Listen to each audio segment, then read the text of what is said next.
guys, bayo kong tagtatanan mga guys. So nakatakaroon sa ibabaw sa tambos ko mga guys. So maunang tambos ko. So mag-repair ko karon mga guys. So kaning bangag kay na ibangag diri sa kilid. Kani na kanina sa likod na ibangag to akong bildapat. So tapalan. Oh, lalong kayo ni guys oh.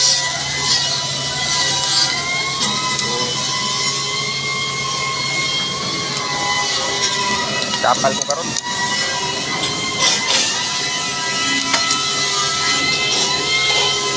Okay. Di sa tangay pinsido kayo mga yan. Tayo. So muna yung tapalan guys. So welding on na rin sa karon.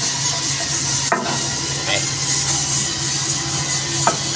Ito na nato guys. Sarong matapos kaya init kayo din. Sa tinit ah.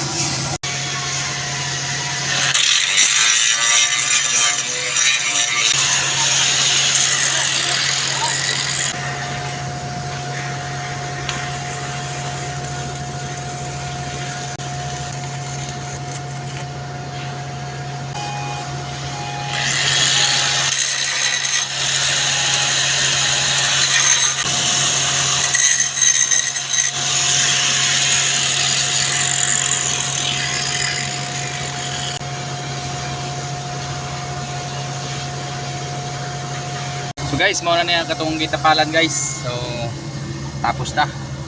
So murag galisod ko ani guys kay nipis na kayo ang siding ani. Puslot manog ganang tuslo ko kayo ang rad. So kaloy sa Diyos guys, natapos ni kapot. So mauna. So hinlawan na lang ni guys tapos pintura na lang kulang. So daghang salamat sa paglantaw.